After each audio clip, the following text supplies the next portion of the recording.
지난 주일에 우리가 하나님 사랑함에 대해서 상고했습니다. 하나님께서 사람들에게 사랑을 요구하시는 이유는 무엇이었습니까? 그 당신께서 사람들을 사랑하시기 때문이었죠.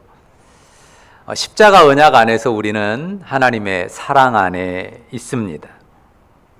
자, 하나님 사랑, 하나님을 사랑하는 것의 구체적인 요구는 무엇이었습니까? 말씀을 새김이었죠. 자, 하나님의 뜻이 표현된 말씀을 사랑으로 기억하는 것, 그리고 그 사랑으로 마음에 새긴 말씀을 그 말씀에 반응하면서 살아가는 것입니다. 기억하고 새긴 말씀에 반응할 때 영혼이 성장합니다. 반응이 중요하다고 했죠. 그저 우리의 뇌세포, 뇌리 속에 기억하는 것만으로는 의미가 없습니다. 물론 그 자체도 귀하지만요. 말씀에 반응하면서 그 말씀을 주신 하나님, 그 하나님의 형상, 사람 안에 새겨져 있는 형상이 발현되고 자라갑니다. 혹시 여러분이 이런 말 들어보셨을 것 같아요. 누가 지혜비 아들 아니랄까봐 딱 보기 싫은 짓도 어떻게 저렇게 지혜비 쏙 빼닮았는지 모르겠다. 주변에서 이런 말 들을 때가 있을 겁니다. 아이가 아빠 빼닮은 것 때문에 분을 못 참는 그런 엄마들이 꽤 많습니다. 그 아이는 아빠를 닮고 싶었을까요? 아이들도 자라면서 지각이 있어요. 아빠를 좋아하더라도요, 저건 아빠 안 닮고 싶어 하는 생각을 갖습니다. 난 아빠처럼 안 해야지 마음도 먹습니다. 그런데 어느 순간 아빠의 말과 행동이 아이에게서 튀어나옵니다. 안 닮고 싶었는데도 말입니다. 왜죠? 늘 듣고 늘 보았기 때문입니다. 늘 듣고 늘 본 것이 은연중에 그 영혼에 새겨진 것이죠. 그런데 아이가 아빠를 안 닮고 싶었어도 그렇게 듣고 본 것이 새겨진다면, 아이가 아빠를 좋아하고 아빠의 말투나 행동을 따라하고 싶어 한다면 어떨까요? 그러면 아빠의 좋은 모습들을 아마 쏙 빼닮게 될 것입니다. 하나님의 말씀을 사랑함으로 마음에 새기고 그 말을 자꾸 되새기고 자꾸 입에 담는 사람은 어떻게 될까요? 그 말씀을 자기의 삶에 적용하게 되고 그에 따라 자신의 삶을 살피고 세우는 사람은 어떻게 될까요? 누구를 닮겠습니까? 당연히 하나님을 닮게 됩니다. 다소 추상적이긴 하지만 하나님의 말씀을 늘 입에 담고 그 말씀을 적용하고 그 말씀으로 자신을 살피고 세우는 사람은 하나님을 닮게 돼 있어요. 그래서 점점 하나님 형상으로 성장하고 온전케 되는 거죠. 그런 점에서 하나님의 말씀이 우리 영혼의 양식이다라고 표현할 수가 있는 겁니다. 그 말씀에 반응하면서 그 영혼이 하나님의 형상으로 하나님 닮은 꼴로 성장하기 때문이죠. 말씀을 마음에 새기고 그 말씀에 반응하면서 하나님의 온전한 형상을 담아가는 여러분들 다 되시기를 바랍니다. 자, 오늘은 7절 말씀을 살피겠는데요. 자, 말씀을 마음에 새기고 그 다음에 어떻게 하라고 하시죠? 자, 7절 다 같이 한번 읽어볼까요? 다 같이 읽습니다. 네 자녀에게 부지런히 가르치며 집에 앉았을 때든지 길을 갈 때든지 누워있을 때든지 일어날 때든지 이 말씀을 강론할 것이며 그랬어요. 자, 어떻게 하라고요? 하나님 말씀을 자녀에게 부지런히 가르치라 명합니다. 우리가 지난 시간에 내 마음의 말씀을 새길 것에 대해서, 말씀을 새기고 내가 반응하는 것에 대해서 말씀드렸는데요. 그 다음에 자녀에게 부지런히 가르치라고 합니다. 자녀에게 부지런히 가르치는 목적도 똑같습니다. 내 마음에 새기고 내가 그 말씀에 반응하는 것처럼 내 자녀가 그것을 마음에 새기고 말씀에 반응하면서 그 말씀을 적용하고 그 말씀을 따라 그 영혼의 형상이 하나님 닮은 꼴로 세워져 가도록 하기 위함입니다. 그러니까 자녀 역시도 말씀에 반응하면서 하나님 형상으로 성장하도록 길을 아는 거죠. 자, 그런데 여기 부지런히 가르칠 때 네 가지 때를 언급하죠.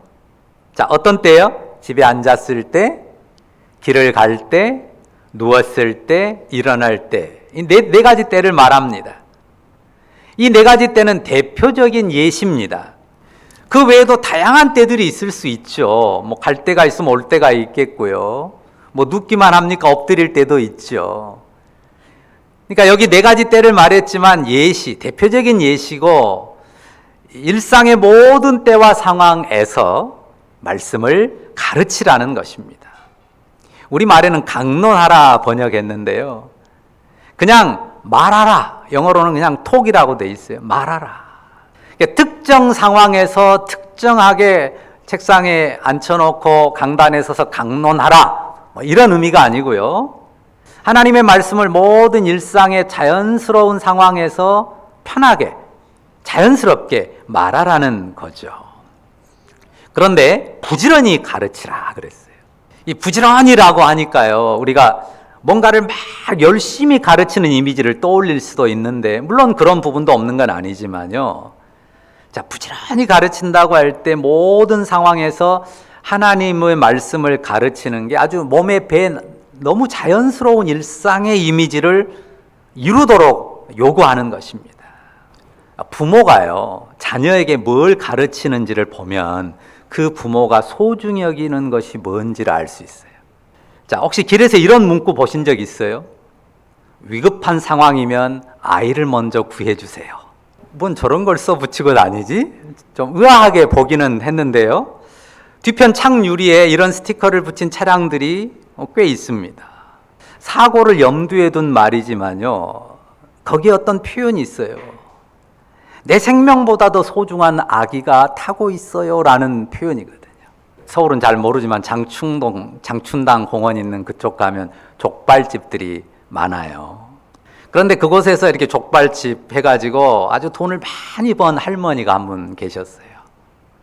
돈을 아주 많이 벌어서 강남에다 빌딩도 한 채 사고 집도 서울에 5채나 있고 서울 주변에 15만 평이나 되는 엄청난 재산을 일군 분인데요. 뭐 그렇다고 안 가는 것 아니잖아요. 결국 가게 됐는데요.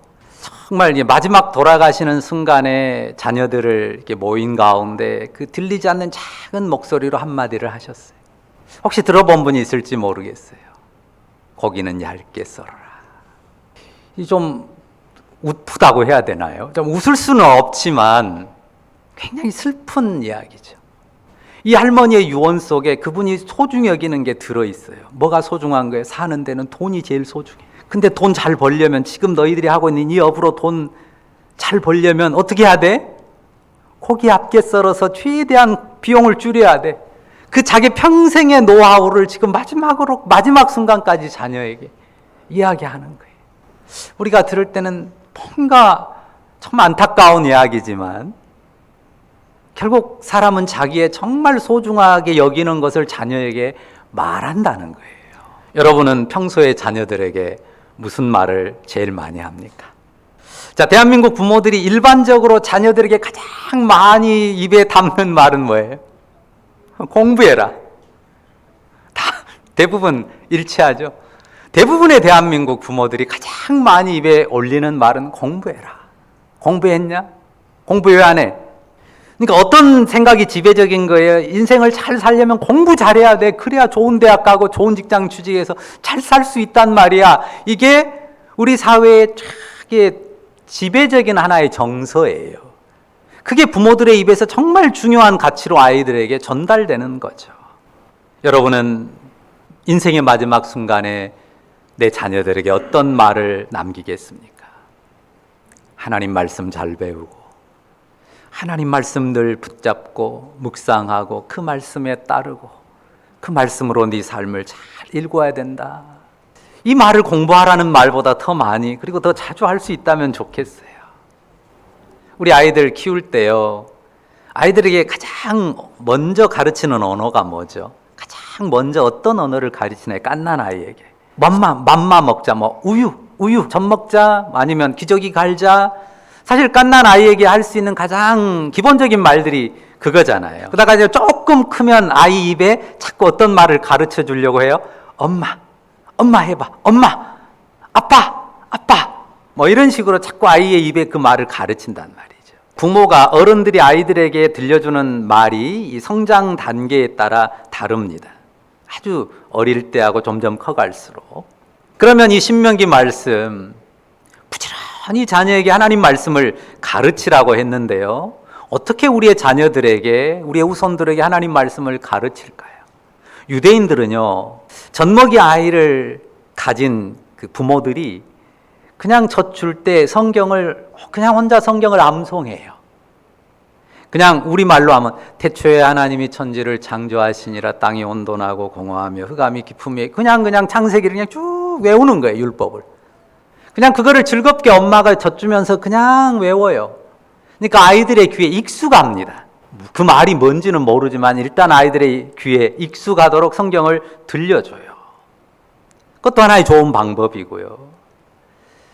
조금 아이가 크면 엄마 아빠가 아이와 함께 짧은 구절이라도 이제 애들이 말을 배우면 그 말씀을 함께 암송해 보는 것, 그것으로 놀이를 삼고 그것을 즐겁게 암송해 보는 것도 아주 좋은 방법이고요.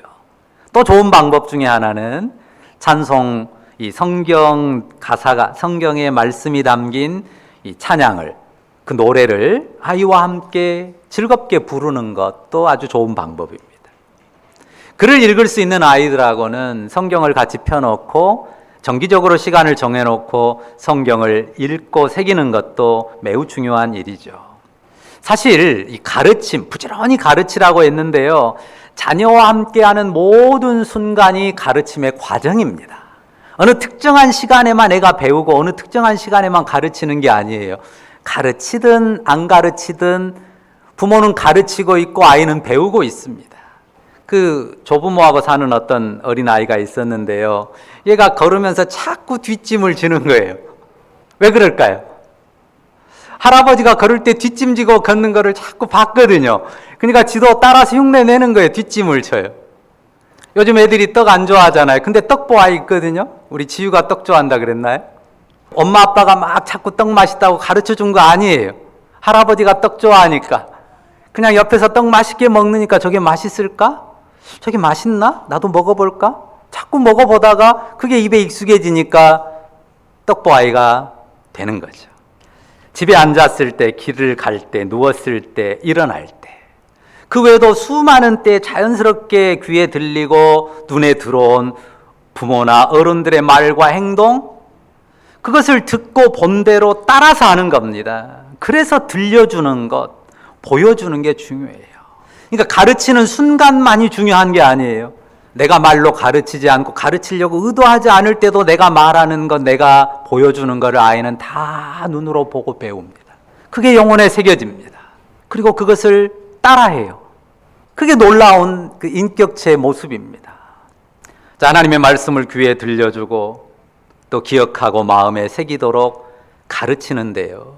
그래서 그것을 기억하고 글로 쓸 수도 있고 입으로 말할 수 있도록 하는 것도 중요한데요. 단지 그 메모리에 저장되는 것 정도뿐이라면 그건 반쪽입니다. 반쪽에 불과하죠. 어떤 가르침이 중요할까요? 그 들려진 말씀, 선포된 말씀을 삶에 적용하고 살아가는 모습을 보여주는 것이 무엇보다 중요해요. 그러면 아이가 자연스럽게 그 말씀의 뜻을 이해하고 혼돈하지 않고 그 영혼에 새기게 됩니다. 질문을 하나 하겠습니다. 자, 사실하고 느낌하고 어떤 것이 기억에 더 크게 남고 오래 남을까요? 사실하고 느낌하고. 뭘 것 같습니까? 사실은 우리가 흔히 팩트라고 하잖아요. 자, 어떤 사실, 팩트가 있고요. 그 팩트에 대한 느낌이 있습니다. 그러면 더 크게 그리고 더 선명하게 남는 거는요, 놀랍게도 느낌이에요. 아까 말한 뒷짐지는 아이 혹은 떡보 아이 이야기했잖아요. 그렇게 걸으라고 가르친 거 아니에요.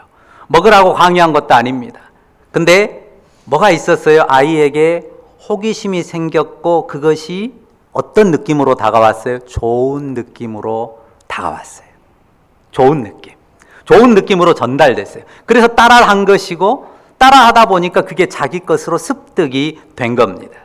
자, 예를 들어 볼게요. 엄마가 아들에게 성경 읽자 했어요. 공부하자 했어요. 나쁜 말입니까? 아이를 해야 하는 말입니까? 어떤 말이에요? 아이에게 좋은 말이고 아이를 위한 말입니다. 그게 팩트예요. 엄마가 기억하는 팩트예요. 자, 마땅한 것을 가르쳤다는 게 엄마가 기억하는 팩트예요. 그런데 아이는 어떤 느낌을 가질 수 있어요? 아, 짜증나. 이건 아이가 느끼는 느낌이에요. 엄마는 옳은 것을 가르쳤다는 팩트를 기억하고 있는데 아이는 아, 짜증나. 이 느낌이 남아있어요. 그러면서 어떤 생각을 합니까? 왜 엄마는 내가 하기 싫은 것만 시키는 거야? 생각하면서 그래도 마지못해 해요. 억지로 합니다. 그런데 아이 안에 자꾸 쌓인 건 뭐예요? 느낌이 쌓여요. 어떤 느낌이요? 짜증난 느낌. 그러니까 얘가 따라서 하기는 하는데 어쩝니까? 자꾸 반항해요. 그리고 어긋납니다. 그런 상황을 이해하셔야 돼요. 자, 아이가 엄마가 틀린 걸 가르쳤고 나쁜 걸 가르쳤다고 기억하는 건 아니에요. 모르는 거 아닙니다. 압니다. 그 팩트도 알아요. 그런데 어떤 느낌이 그 팩트를 덮어버리는 거예요? 짜증스러운 느낌이. 그 팩트 사실을 덮어버리는 거죠. 그래서 그냥 남아있는 주된 느낌은 뭐예요? 우리 엄마 짜증나. 하나님의 말씀을 자녀에게 부지런히 가르치라고 했지만요. 우리가 자칫 가르친다는 사실, 그 팩트에만 치우치지 않도록 조심해야 됩니다. 난 가르쳤어. 난 가르쳤다고. 나는 옳은 걸 가르쳤어. 좋은 걸 가르쳤어. 가르쳤다고. 이 팩트만, 이 사실만 기억하지 않도록 조심해야 돼요. 나는 가르쳤는데 쟤가 안 들어. 저 못된 것이 안 들어. 이런 식으로 말하는 부모나 어른이 되어서는 안 됩니다. 내가 가르쳤다는 것도 중요해요. 그 팩트를 지금 부정하거나 그 팩트, 사실을 없애라는 게 절대 아닙니다. 반드시 가르쳐야 돼요. 그런데 뭘 꼭 알아야 돼요? 그 가르침과 함께 전달되는 느낌이 정말 중요하다는 거. 그 느낌을, 어떤 느낌을 심어주고 남겼느냐가 굉장히 중요합니다. 쉽게 말해서 부지런히 가르쳐야 되는데요. 부지런히 가르쳐야 돼요. 이거는 절대 바꿀 수 없는 명령입니다. 그런데 어떤 느낌이 남는 가르침이 되도록 좋은 느낌이 그 가르침을 받는 이의 영혼에 남는 그런 가르침을 줘야 합니다. 솔직히 제가 이 말씀을 준비하고 또 말씀드리려고 하면서도 굉장히 조심스러워요.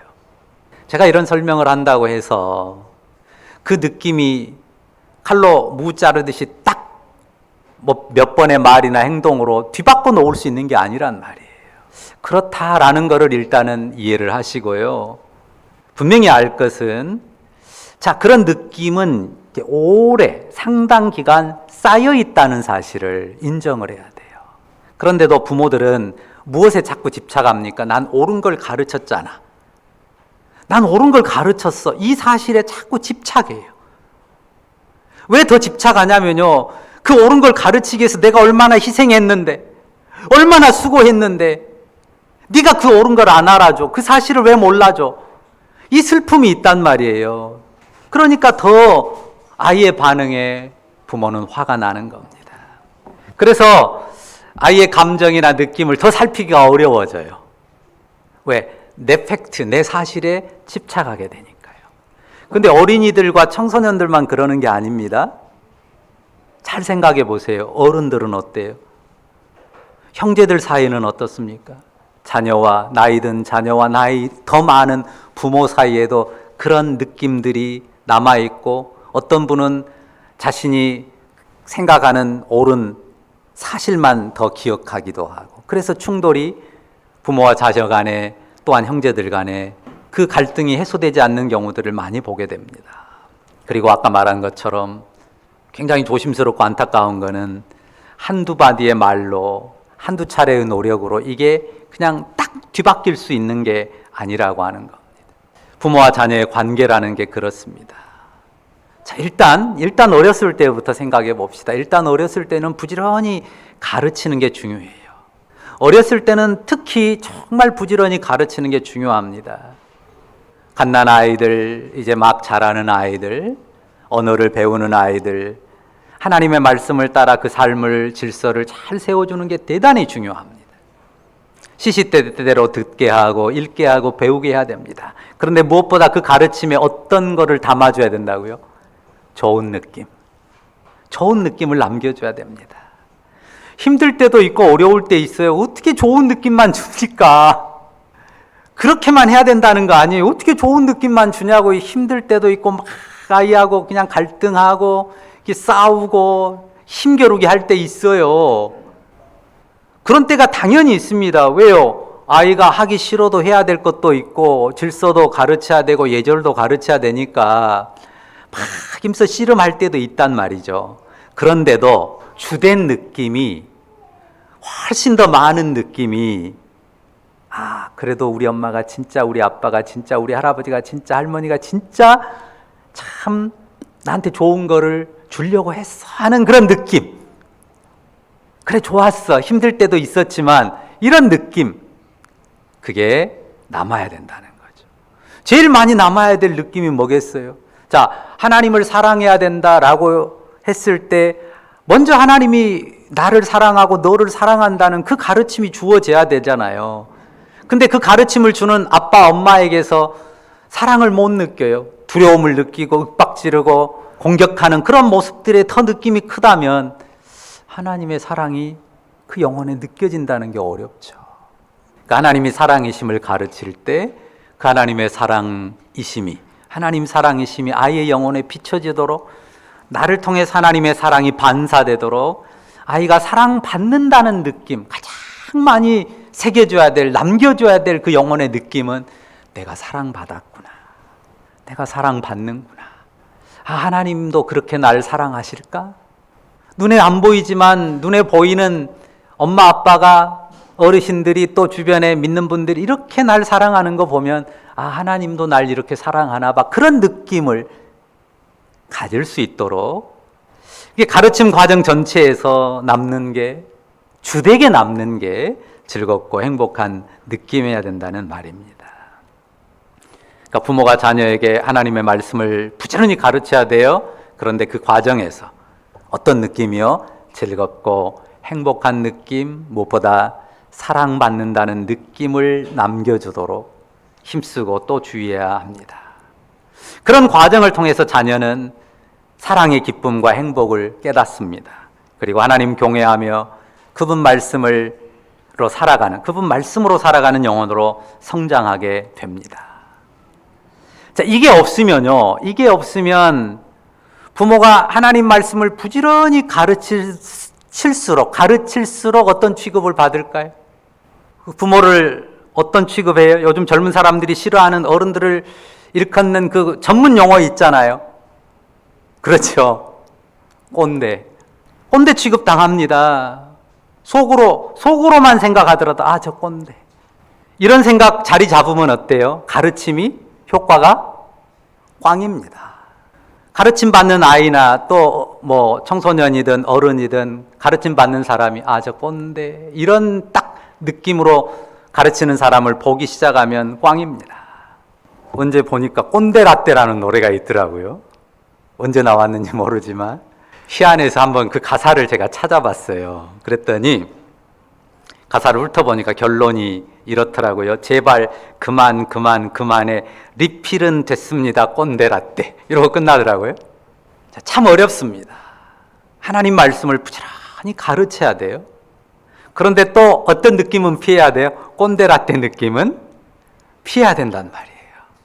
꼰대 라떼 느낌은 피하면서도 하나님 말씀을 부지런히 가르칠 수 있는 그 균형, 그 선을 어떻게 찾을까요? 그러니까 정말 지혜가 필요하고 기도가 절실합니다. 하나님 지혜를 주세요. 성령께서 그 마음 만져주세요. 기도하지 않을 수 없습니다. 정말 하나님 지혜를 구해야 돼. 하나님 말씀 요구한 대로 부지런히 가르쳐야 되는데, 이 부지런히 가르친 가르침 속에 정말 하나님 사랑이 느껴지는 그 느낌이 남기를 원합니다. 그렇게 할 수 있는, 그러면서도 정말 질서를, 예의를, 또 하나님께 순종하는 바른 법을 잘 가르치고, 그러면서도 절대 꼰대라떼가 되지 않을 수 있는 그런 지혜를, 그런 사랑을 주십시오. 기도해야죠. 그래서 무엇보다 필요한 것이 있다면 하나님 말씀으로 먼저 나를 가르치는 겁니다. 이게 가장 필요한 거예요. 부모 자신, 부모가 먼저 하나님 말씀으로 자기를 잘 가르치는 거예요. 그리고 자기가 받은 그 가르침을 고백하는 거예요. 자녀 앞에나 누구 앞에나. 대부분 부모가 배우고 확신한 바를 말하거든요. 근데 문제는 그 이야기가 자꾸 라떼 이야기로 흐르기 쉽다는 거예요. 전에 내가 너만 할 때는 이런 말도 불필요한 말은 아니에요. 필요해요. 근데 언제 필요하냐? 들으려고 할 때 필요해요. 예를 들어서 아이가 아빠 때는 어땠어요? 엄마 때는 어땠어요? 라고 묻는다면 나 때는 말이야 말할 수 있어요. 근데 그러기 전까지는 이 대화의 메뉴에서 라떼를 싹 빼야 돼요. 지워야 돼요. 없는 메뉴를 자녀가 찾아서 또 혹은 아랫사람들이 찾아서 옛날에 뭐 어르신 때는 어땠어요? 아빠 때는 어땠어요? 엄마 때는 어땠어요? 라고 묻는다면 얼마나 좋아요. 근데 묻지도 않는데 자꾸 라떼 이야기하니까 그게 문제가 되는 겁니다. 하나님 말씀으로 씨름하는 내 삶의 모습을 들려주고 보여주는 것이 중요합니다. 저는 작은 것부터 말씀드리고 싶어요. 너무 거창하게 생각할 거 아닙니다. 말씀으로 씨름하는 삶의 모습, 보여줘야 될 가장 기본적인 모습은 하나님 말씀을 듣고 기뻐하는 모습이에요. 하나님 말씀을 듣고 기뻐하는 모습. 그리고 때로는 하나님 말씀에 반응해서 눈물 짓는 모습. 그리고 하나님 말씀을 듣고 평안해하는 모습. 하나님 말씀을 받고 자기를 꺾는 모습. 엄마가 자기를 꺾네? 아빠가 자기를 꺾는 것 같다는 느낌. 그리고 엄마가 아빠가 말씀을 듣고 용기를 내고 일어서는 모습. 말씀을 듣고 미워하던 사람을 용서하고 화해하고 사랑으로 다가가고 섬기는 모습. 그런 모습들부터 그 말씀에 반응하는 그런 모습들을 보여주는 거예요. 우리가 자녀들과 함께 예배하잖아요. 이게 대단히 큰 일이고 대단히 위대한 일입니다. 부모와 자녀가 함께 하나님 앞에 예배하죠. 함께 하나님 말씀을 듣고 말씀 앞에 서로가 드러납니다. 엄마가 얘를 보기도 하고 얘가 엄마 아빠를 보기도 합니다. 말씀 앞에 드러난 서로를 가지고 말씀을 받고 말씀에 반응하며 말씀으로 삶을 세워가는 씨름을 아이와 함께 하는 겁니다. 받은 말씀을 가지고 차 타고 돌아가면서 집에 앉아서 그 말씀을 가지고 깨달은 바를 또 적용한 바를 생각한 바를 미안한 것을 서로 나눌 수 있다면 얼마나 좋겠습니까? 그러면 그 말씀을 기억하고 더 깊이 새길 것입니다. 말씀을 맺는데요. 오늘 말씀을 들으면서 자칫 자책감이 드는 분들이 있을 수 있어요. 내가 아이에게 잘못된 느낌을 많이 쌓아줬다는 그런 후회와 함께 자책감을 가질 수도 있는데요. 낙심할 필요 없습니다. 꼭 끝에 이 말을 드리고 싶어요. 하나님께서 우리 아이들을 그렇게 약하게 만들지 않으셨습니다. 부모가 자녀를 알듯이요. 자녀들이 부모를 압니다. 그리고 자녀들이 부모를 이해하는 폭이요. 의외로 넓습니다. 진짜 어릴 때는요. 애들이 자기 아버지, 자기 아빠, 엄마가 제일 큰 줄 알아요. 그러니까 유치원 다니고 막 그럴 때는 우리 아빠는 이렇게 커, 우리 엄마는 이렇게 커, 지들끼리 막 싸우잖아요. 근데요, 좀 더 크면 알아요. 이 사회 속에서 우리 아빠가, 우리 엄마가 별 볼 일 없다는 걸 다 알아요. 아빠가 얼마나 무딘 사람인지, 엄마 감정 요동이 얼마나 심한지 다 알아요. 그리고 이해합니다. 딱 한 가지 필요한 거는요. 애가 애쓰시네. 우리 엄마가 애쓰네. 아빠가 애쓰네. 애쓰는구나. 이 느낌만 가지면요. 다 이해하고 수용하고요. 넘어갑니다. 그래도 좋은 느낌을 남겨요. 자기 부모가 하나님 말씀을 받고 신앙의 씨름을 애써 이어가는 모습. 그러니까 좋은 모습, 완벽한 모습, 흠이 없는 모습이 아니라요. 애써 씨름해가는 그런 모습. 그 과정 속에서 때로 실수하고 실패해도 그 모습.